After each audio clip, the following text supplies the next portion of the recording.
Bienvenue dans Les Afrofonceuses, le podcast qui met en lumière les femmes noires, qui bousculent les idées reçues et qui osent explorer des métiers encore méconnus.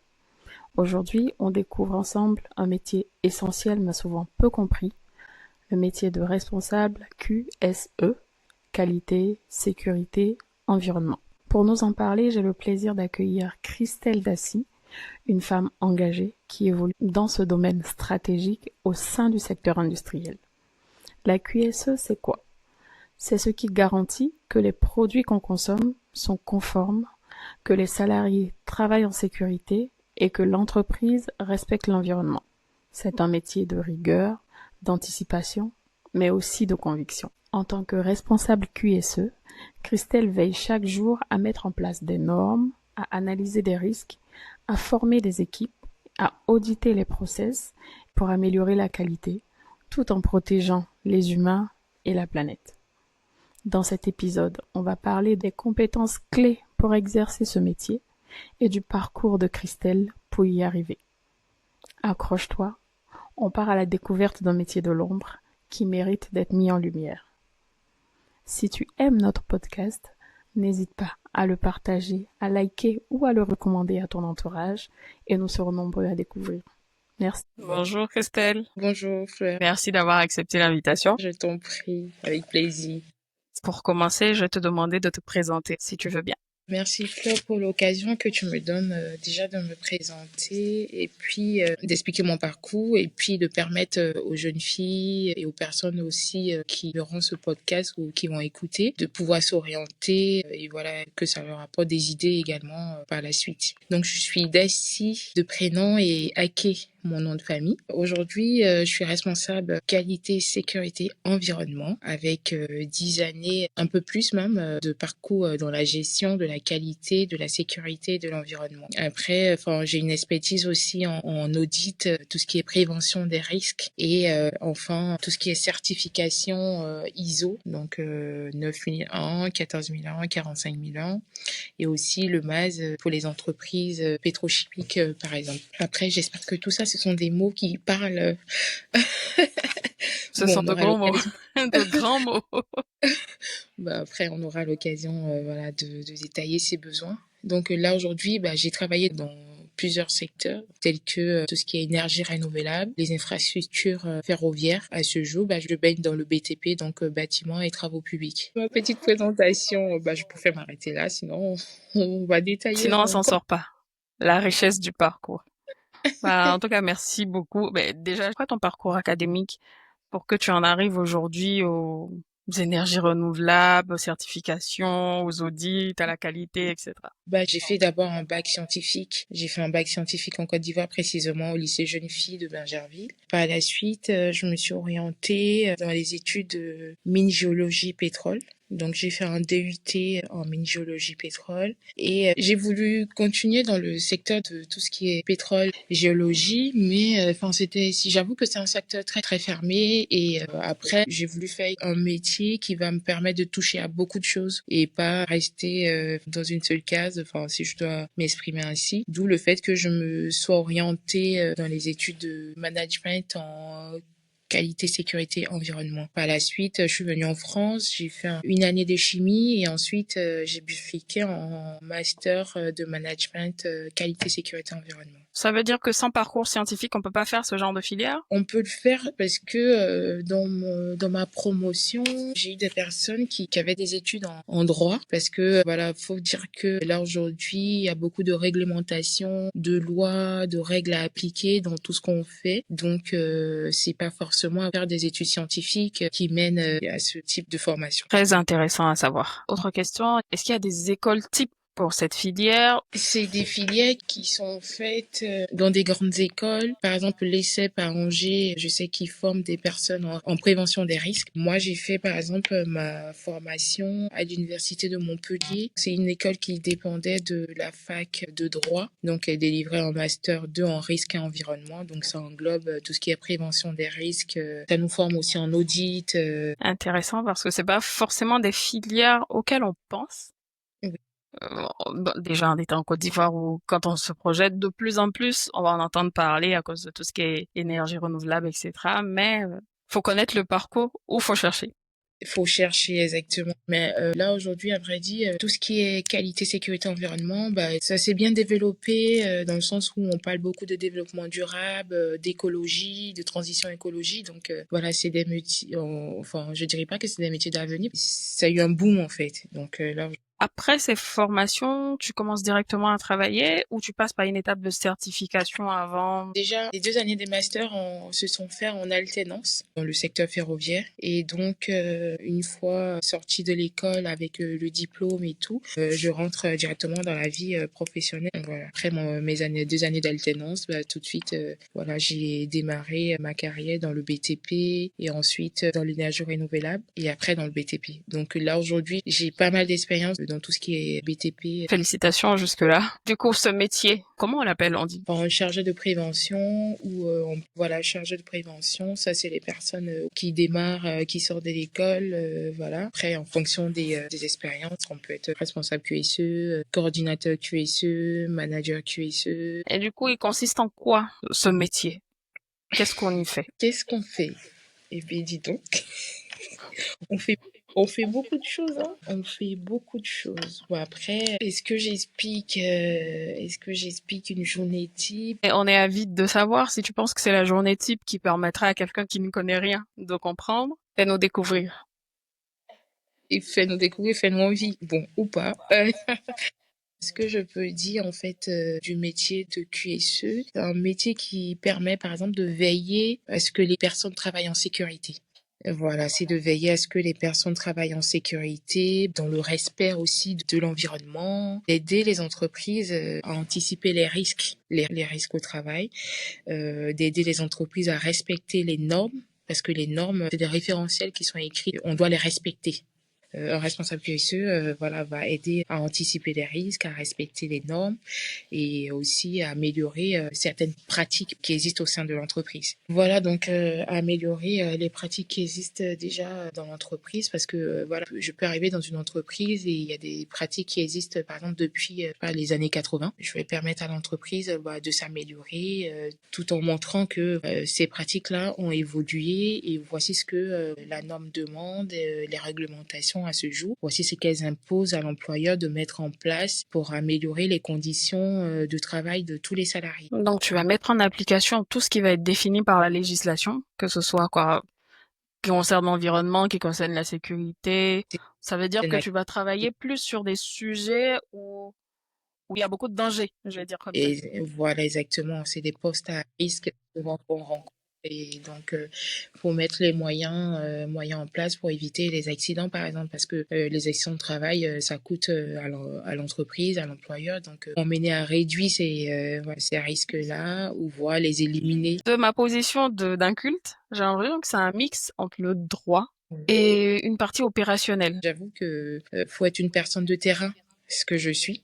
Voilà, il faut être une personne de terrain parce que c'est sur le terrain, c'est au plus près des personnes sur le terrain que on va comprendre l'application de certaines procédures, voir les écarts et corriger ces écarts par la suite.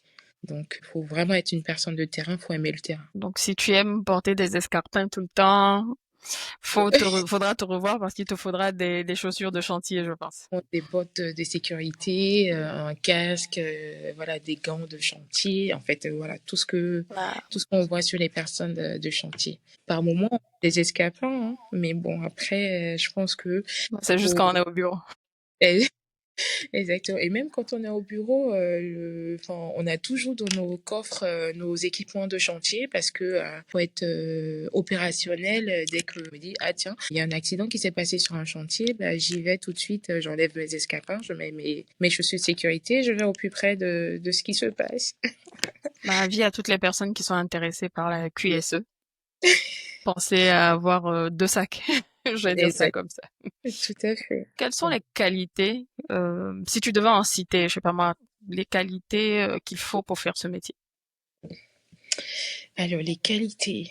Faut être une personne rigoureuse. Pourquoi rigoureuse? Parce que faut respecter ce qui est écrit dans la norme afin de pouvoir les appliquer de manière stricte, en fait. Faut pouvoir analyser des situations complexes sur les chantiers. Après, faut avoir aussi un esprit d'analyse, parce que faut pouvoir comprendre prendre du recul et analyser, par exemple, les accidents sur le chantier ou les écarts dans la documentation, dans les procédures et tout ça. Et aussi, faut avoir des qualités relationnelles parce que tu travailles avec les personnes de chantier. T'as pas tout le temps des personnes sur le chantier qui ont des bacs qualités relationnelles pour pouvoir, voilà, s'adapter à la population que tu rencontres, soit sur le chantier, soit dans les bureaux. Et quelle est la chose que tu préfères dans ton travail? Ce que je préfère dans mon travail aujourd'hui avec du recul et suite à mes expériences, en fait, ce que j'aime le plus, c'est que les journées ne se ressemblent pas. Je m'explique. Les journées ne se ressemblent pas au sens où tu peux avoir des journées de terrain où tu verras l'avancement des projets qui ont été conçus dans les bureaux sur des papiers. Il y a la mise en application sur le terrain. Donc, tu vois vraiment l'avancement du projet, les différentes étapes. Et aussi, ce que j'aime dans mon travail aujourd'hui, c'est le fait d'obtenir les certifications aussi, parce que là, c'est des challenges. Voilà, aujourd'hui, c'est des challenges. Par exemple, j'arrive dans une entreprise où l'entreprise a besoin de renouveler toutes ses certifications. Donc, c'est du travail, c'est du temps à consacrer. Donc, ça aussi, j'aime le plus. Donc, les renouvellements des certifications, les journées ne se ressemblent pas, des journées bureau, des journées terrain, et aussi l'amélioration des conditions de travail des salariés. Donc, là aussi, je suis toute heureuse quand je vois que chaque salarié est heureux également. Il y a quelque chose que tu aimes moins. Ce serait quoi dans ce cas? Oui. Ce que j'aime moins, c'est en fait, tu sais, le QSO aujourd'hui est pas bien vu dans les entreprises. Il y a encore du D'accord. travail. Il y a encore du travail parce que le QSE est perçu comme la police, en fait, parce que c'est des personnes qui vont à chaque fois demander, par exemple, à un service ou à un pôle, je vous ai demandé tel document, est-ce que vous avez mis les documents à jour? Est-ce que vous avez réalisé telle demande au client? J'ai besoin d'avoir un retour, j'ai besoin d'avoir la satisfaction client que je vous ai demandé de faire auprès de votre client. Voilà, enfin, c'est beaucoup de demandes aux différents pôles. Parce que le QSE, en fait, le pôle du QSE, il travaille en lien avec tous les pôles de l'entreprise. Donc voilà, du coup, il y a beaucoup de demandes et ça demande de l'énergie. Ça demande de l'énergie. Donc le QSE n'est pas bien perçu. Mais est-ce qu'il est bien rémunéré au moins? Ah, j'avoue que ça dépend, ça dépend des secteurs Bah, d'activité, mais oui. d'accord. Bah, En c'est le fait, point le plus intéressant pour beaucoup de personnes, en tout cas. Bah, pour ceux qui nous euh, écoutent. oui, le QSE est bien rémunéré. Je l'avoue. Après, encore, ça dépend des secteurs d'activité. Ça D'accord. dépend des secteurs d'activité, voilà. Après, j'avoue que d'autres secteurs enfin, quel secteur, je sais pas. Enfin, après, moi, tous les secteurs, là, aujourd'hui, où j'ai travaillé, c'est des secteurs qui rémunèrent bien le QSE. Après, est-ce que ça dépend des responsabilités de la casquette aujourd'hui, Oui. aussi la case rémunération, parce que j'avoue que un responsable QSE d'office, c'est les cadres. Enfin, cadres. Après, un technicien ou comment dirais-je, un non-cadre, je sais pas trop, mais bon, je pense que en moyenne, le QSE est bien rémunéré. Si la rémunération se passe bien, est-ce qu'il y a beaucoup de femmes dans ce secteur d'activité? Depuis que tu travailles, tu en as vu combien, rencontré combien de collègues dans le secteur? Même d'autres entreprises, juste. On a pas mal quand même. Parce que moi, par exemple, dans mon équipe, j'ai une dame chargée de prévention. Donc voilà, elle s'occupe de la partie sécurité. La partie sécurité, faut dire qu'elle est très très rigoureuse, donc parce que la sécurité c'est quelque chose de très très important pour l'entreprise, parce que c'est D'accord. tout ce qui est lié aux accidents. Donc Wow. cette partie-là, on s'attend plus à voir un homme voilà, qu'une femme. Donc là, moi aujourd'hui, j'ai une dame à ce poste. Après, des entreprises que j'ai faites, enfin, il y avait des femmes sur le poste de QSE. Oui, soit c'est des femmes qui sont au poste de qualité environnement, parce que j'avoue que les femmes, il y en a moins qui, en fait, porter les chaussures de sécurité, c'est pas glamour. Donc, Je peux comprendre. C'est aller, pour ça que je aller, posais la question. Je peux comprendre. exactement. Donc, aller sur chantier, c'est pas glamour, voilà. Donc, là, aujourd'hui, je pense que je peux dire 50-50 pour les femmes. Bah, c'est intéressant, ça. Oui, oui, ça prend, comme je disais au tout départ, il y a eu du boom, donc du coup, de plus en plus, les femmes s'orientent dans le métier de QSE. Après, soit pour terminer en tant qu'auditrice, voilà, tu es à 70%, 80% au bureau et après les 20% sur le chantier, femme de terrain. Parce qu'il faut forcément être sur le terrain pour faire le lien entre voilà, les procédures et la pratique sur le terrain. Sinon, tu verras pas en fait le travail. Et dans tes expériences, quelle est celle que tu trouves la plus formatrice? Le BTP, je pense que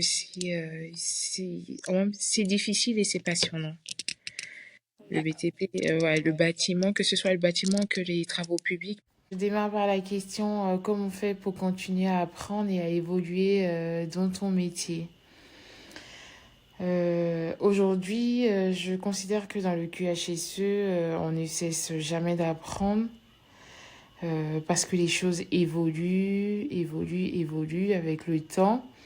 Donc pour moi, pour rester à jour, je me forme en continu. Donc de temps en temps, des modules en ligne via le site de l'INRS, l'AFNOR, Prévention BTP.